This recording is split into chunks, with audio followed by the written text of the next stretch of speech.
kàddu yi mu waxoon ma ñëwaat ci mi ngi nii ayatullahi xaamina yi rahmatullahi alayhi 7h30 du ci Mouhalim info ne woon ne man mag laa moo xam ne bëreetuma njëriñ ndax sama jëmm mënatul dara amatul lu muy apporté defuma lu may toog sama sées di xool révolution bi boo Israël jàppee ne daañu gagné ci bi ñu ma faatee erreur lay doon bu makki ñoom révolution bi man yoruma ko ndawi Iran yi ñoo ko yor te ay ndaw lañu yoo xam ne seen fulla ak seen fayda tax na kenn mënu leen a vaincre même su ma faatoo Iran loola duwul sax blessure ci moom nee woon na aussi Iran day réew mu baase wu ci moral Iran day réew moo xam ne ci àddina bi kenn du leen dicté la ñu bëgg rahmatullahi alayhi moo yëkkatoon kàddu yi am na ci beneen phrase boo xam ne aussi waxoon na fa lu mel noona mooy bu ñu demee ci ab terrain de guerre te war a faatu nekkul ne man suma faatoo day tax ñu war a reculer mais sama faatu daa war a kon yokkaat kàttan yi yokkaat doole yi renforcer waat xeexkat yi Imam Ali Khamenei du gone mag la bokk na ci ñi taxawal révolution bi imma mu faatu ci kaw lalam wala imma mu faatu ñu faat ko faatu gi mënta ñàkk te li mu wax mooy dëgg àggoon na foo xam ne ci révolution bi jiite ko dong la def lay def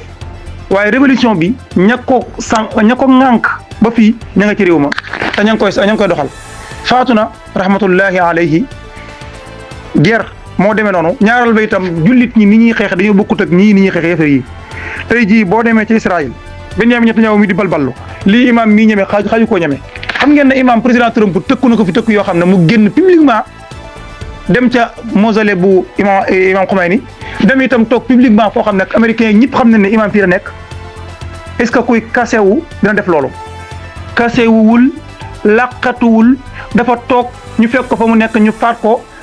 faatu na dees na ko ñaanal xam na jàmbaar la woon te itam mënta ñàkk def ci xol yi waaye xam nga lan mooy mbir mi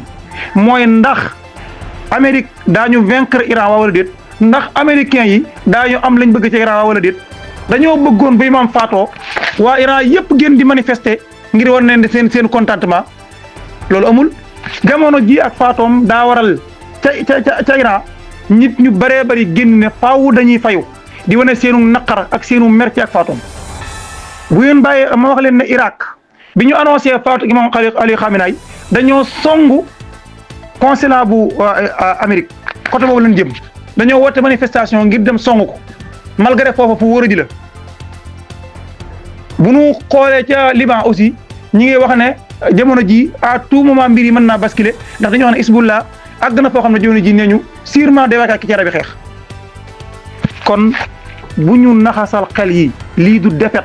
et au contraire lii victoire la ndax faatu nañ ko ci suba te ci bëccëg gi yëpp Israël Amérique jot nañ seen toroxal te Iran ñi dañuy continuer di ko jot te itam Iran wax nañu ni